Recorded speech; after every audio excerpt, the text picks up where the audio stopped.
जब आप किसी से ये कहते हैं कि मैं आपकी परीक्षा लेना चाहता हूं, जब आप किसी से ये कहते हैं कि मैं आपसे एक प्रश्न पूछना चाहता हूं, तब कौन सी स्थिति बनती है? निश्चित ही रूप से एक असमंजस की स्थिति बनती है, एक पशुपेश की स्थिति बनती है कि आखिर वो कौन सा प्रश्न पूछेगा और उसका उत्तर क्या होगा।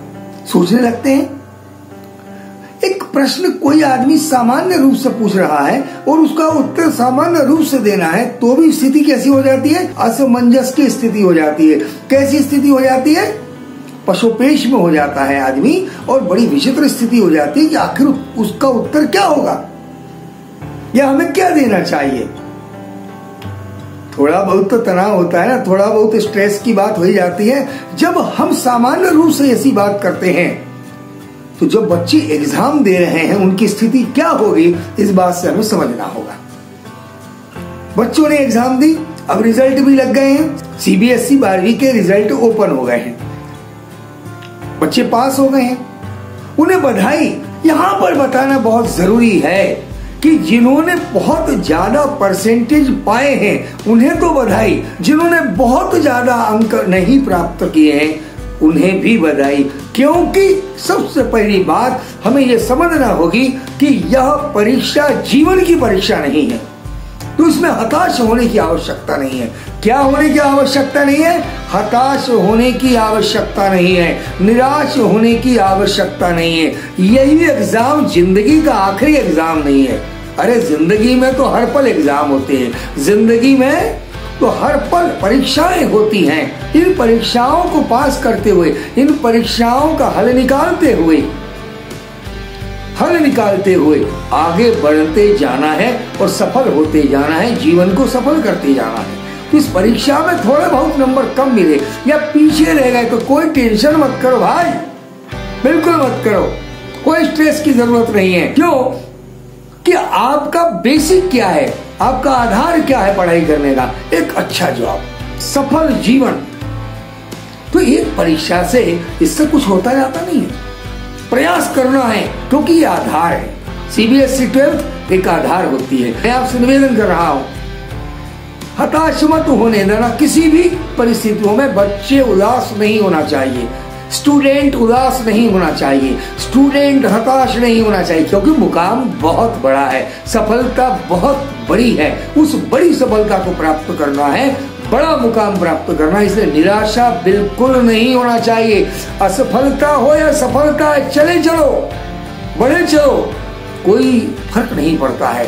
फर्क क्या पड़ता है कि आप यदि उदास हो गए, अरे नंबर कम हो गए तो क्या टेंशन है यार, कोई टेंशन है क्या, आगे अच्छे कर लेना। अब 12th के बाद में क्या होगा? 12th के बाद में उन्हें कॉलेज में जाना पड़ेगा। अब कॉलेज में कौन सा कोर्स लेना है, कौन सी फैकल्टी लेना है, क्या पढ़ना है, क्या कोर्स करना है, क्या बनना है, ये तमाम बातें उनके मन में होती ही है। हमें क्या करना है जीवन में, हमें क्या पाना है, जो पाना है, जो बनना है, उसके आधार पर वो कोर्सेस लेंगे, वो फैकल्टी लेंगे, वो कॉलेजेस लेंगे और आगे बढ़ते जाएंगे।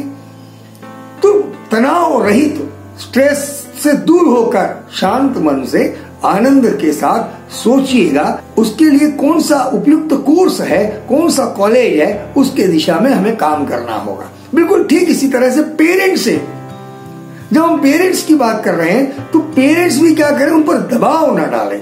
तो कहने का मतलब 12th से नया परिवेश कौन सा? हमारे कैरियर का आधार बना रहे हैं, कैरियर का आधार बनेगा, वो कोर्स आधार बनेगा। तो पेरेंट्स बच्चों के साथ मिलकर, उनसे बात कर उनसे ऐसी बात करें कि क्या उन्हें बनना है, आपकी क्या इच्छा है, उसकी क्या इच्छा है, मिलकर बैठकर बात करें और बच्चों से तनाव रहित वातावरण में बैठकर आनंद के साथ बातचीत करें। उन्हें क्या बनना है, आपकी क्या इच्छा है, दोनों मिलकर विचार विमर्श करें, काउंसलिंग करें, समझे बात को और फिर खुशी खुशी उसे बताएं। और वो जब खुश होगा तो उस क्षेत्र में वो बहुत बड़ा काम करेगा। पेरेंट्स की अहम भूमिका यहाँ होती है कि बच्चों के मनोबल को न गिरने दें, बच्चों के मनोबल को बढ़ाएं, बच्चों के आत्मविश्वास को बढ़ाएं, बच्चों के हैप्पीनेस को बढ़ाएं और उसको समझें। ये जो चयन है बहुत बड़ी भूमिका का निर्वाह करता है, बहुत बड़ा पार्ट है लाइफ के सक्सेस के लिए। सक्सेस के लिए ये पोर्शन बहुत इंपॉर्टेंट है। जब आदमी खुश होकर काम करता है जिस क्षेत्र में, तो सफलता बहुत जल्दी और आसानी से प्राप्त करता है। तो बच्चों को सफल होने के लिए, बच्चों की सफलता के लिए उसका खुश होना बहुत जरूरी है। और पेरेंट्स की अहम भूमिका है बच्चों को खुशी खुशी वातावरण में रहने दें, खुशी खुशी वातावरण में चयन करने दें, और चयन करने के साथ में खुशी खुशी वातावरण में आगे बढ़ने दें। पेरेंट्स की बहुत बड़ी अहम भूमिका है कि उसको निराश मत होने दो। निराशा नहीं होना चाहिए लाइफ में, उदासी नहीं होना चाहिए, टेंशन नहीं होना चाहिए, स्ट्रेस नहीं होना चाहिए। और बाद में बच्चे को ऐसा ना लगे अरे यार वो कर लेते तो, यदि वो कर लेते ये दिमाग में आ गया तो ये जो कर रहा है, मतलब जो कर रहा है वो ढंग से नहीं कर पाएगा। इसलिए उसके मन में ये होना चाहिए हम जो कर रहे हैं, जो हम कोर्स कर रहे हैं, उसमें हम बेस्ट करके दिखाएंगे। एक बात जरूर बताता हूँ कि जिंदगी में चयन तो करो परिवार के साथ में, पर आनंद के वातावरण में। तो हैप्पीनेस बहुत जरूरी है, कॉन्फिडेंस बहुत जरूरी है। और यही मैं कहना भी चाहता हूँ कि सब बच्चों का भविष्य उज्जवल हो, सफल हो, और आपका परिवार का नाम हो। आपका मित्र चंद्रशेखर तापी। प्रणाम, नमस्कार।